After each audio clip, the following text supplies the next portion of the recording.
ये है पाकिस्तान की पहली ब्लाइंड जर्नलिस्ट खातून। जयसूर्या, ब्रायन लारा, सचिन तेंदुलकर तक तमाम इंटरनेशनल खिलाड़ियों के इंटरव्यूज किए, फेस टू फेस किए। आज आपकी मुलाकात पाकिस्तान की पहली ब्लाइंड जर्नलिस्ट से करवाने जा रहा हूँ और सबसे बड़ी बात यह है कि इन्होंने अपनी लाइफ में अपनी माजूरी को मजबूरी नहीं बनाया। लोग हमारे मुआशरे में अपनी माजूरी को मजबूरी बनाते हुए, आपको मांगते हुए या ज़िंदगी में फ़ेल होते हुए तो दिखाई ज़रूर देते हैं, लेकिन इनकी ज़िंदगी का सबसे बड़ा गोल था अपनी मंजिल तक पहुंचना और वो कारनामा इन्होंने करके दिखाया भी है। इनके पास इसके अलावा एक और एजाज़ भी हासिल है कि जिस जगह पर ये स्टूडेंट थी आज वहाँ पर ये लेक्चरार भी हैं। इनसे बात करते हैं और इनकी ज़िंदगी के सफ़र के बारे में इनसे पूछते हैं। सबसे पहले तो आपसे ये पूछना चाहूँगा कि पहली ब्लाइंड जर्नलिस्ट सानिया ज़ैदी अपनी इस मंजिल तक कैसे पहुंची और पाकिस्तान के अलावा इंटरनेशनली प्लेयर्स का इंटरव्यू करने का एजाज़ भी आपके पास हासिल है, तो ये सफ़र कैसे शुरू हुआ? ये सफ़र शुरू तो शौक में हुआ और इसमें मैं पहला और आखिरी क्रेडिट अपने पेरेंट्स को देना चाहूँगी, जिन्होंने मुझे हमेशा मोटिवेट किया, हमेशा जैसे मेरे बाकी बहन भाइयों को किया, इनकरेज किया, उससे कहीं ज़्यादा ही मुझे इनकरेज किया होगा जो आज मैं यहाँ पहुँची। और हमारे यहाँ स्पोर्ट्स का एटमॉस्फेयर होता था, डिस्कशन स्पोर्ट्स पे होती थी, जो एनालिटिकल डिस्कशंस हो रही होती थी वो सुनते थे, तो फिर बाबा से डिस्कस करते थे। बड़ा अच्छा एक स्पोर्ट्स को लेके जो है ना अच्छा एटमॉस्फेयर था। मैंने स्कूल लेवल पे स्पोर्ट्स में पार्टिसिपेट भी किया, कॉलेज में भी मेरे पास फिज़िकल एजुकेशन थी, फिर वो इंटरेस्ट डेवलप होते होते जो है ना वो जर्नलिस्टिक उसमें आ गया।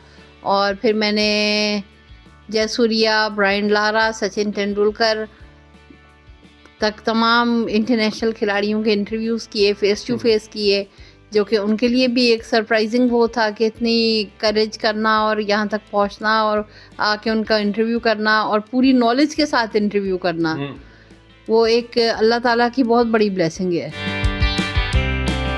अच्छा, ज़िंदगी में ऐसा मौका कि जब आप किसी प्रेस कॉन्फ्रेंस में मौजूद हों या किसी का इंटरव्यू करने के लिए गई हों, तो आपको लगा हो कि आज वाकई मैंने अपना गोल जो है वो हासिल कर लिया है, मैं जो चाहती थी या मैं जो पोजीशन हासिल। बहुत अच्छा आपका सवाल है। मैंने उस वक्त बहुत ज़्यादा एंजॉय किया कि जब मैं श्रीलंका में थी और जो प्रेस रूम था वो भरा हुआ था और मेरी ख्वाहिश होती थी कि मैं आगे बैठूं कि ताकि मैं हाथ खड़ा करूं तो वो नज़र आए। श्रीलंका में थी और मैंने दोनों सवाल करने थे, तो मैंने जैसे ही हाथ रेस किया तो संगाकारा जो कि उस वक्त कैप्टन थे, हाय सानिया, व्हाट्स योर क्वेश्चन।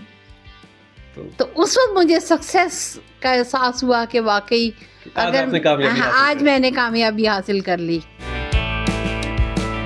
तो उसके बाद मैम आपसे ये पूछना चाहूँगा कि ज़ाहिर है कि मुआशरे में पॉजिटिव चीज़ें भी होती हैं और नेगेटिव चीज़ें भी होती हैं, तो कोई गिला हो कभी किसी से किया हो?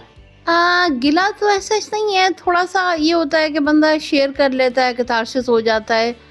पाकिस्तानी सोसाइटी में सरवाइव करना किसी भी स्पेशल पर्सन के लिए, ख़ास तौर पर ब्लाइंड पर्सन के लिए, थोड़ा सा यूँ मुश्किल है कि लोग समझते हैं कि वो कुछ नहीं कर सकते।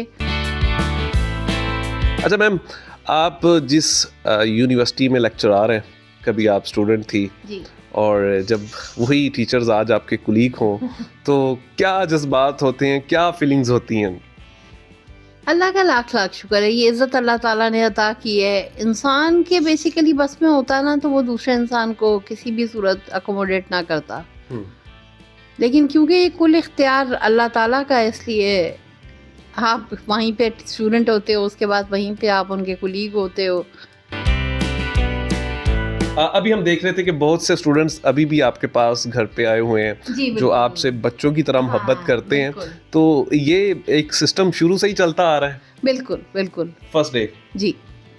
और जब आपने मैम प्रोफेसर बन गई, सॉरी लेक्चरार बन गई और आप एक इंटरनेशनल सहाफ़ी भी बन गई और गूगल ने बाकायदा तौर पर आपको सर्च भी किया, तो उसके बाद पेरेंट्स के क्या जज्बात थे? कि एक खुशी होती है कि जिस पे हमने सबसे ज़्यादा मेहनत भी की, और पेरेंट्स के 102% जो है ना 202% जो है ना जज्बात वो पॉजिटिव मेरे लिए, और उनकी खुशी की वजह से ही शायद आज मैं सर्वाइव कर रही हूँ।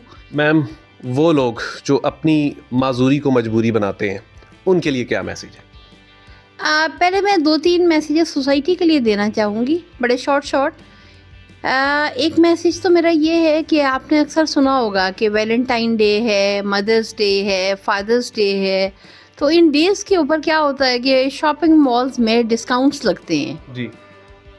कभी ये नहीं सुना कि जो 3 दिसंबर का स्पेशल पर्सन डे होता है, पर्सन विद डिसेबिलिटी, जी जी।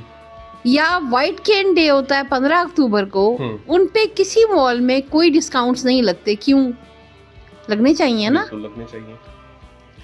दूसरा मैं ये कहना चाहूँगी कि अब बड़े बड़े शॉपिंग मॉल्स माशाल्लाह मुल्तान शहर में भी बन गए हैं। इम्तियाज़ मॉल है, मेट्रो मॉल है, चेज़अप है, ग्रॉसरी वगैरह करने ज़ाहिर बात है मैं जाती हूँ, और जो भी ख़वातीन मर्द पब्लिक जो प्रैक्टिकल लाइफ गुजार रहे हैं उनको ये सब कुछ करना होता है। तो एक मेरी रिक्वेस्ट है सोसाइटी से, इन मॉल्स के अहदेदारान से, कि थोड़ा सा ये करें कि स्पेशल पर्सन्स के लिए एक स्पेशल काउंटर होना चाहिए, ताकि उनको लाइन में रशों में ना अपना काम कर सकें, आसानी से काम कर सकें।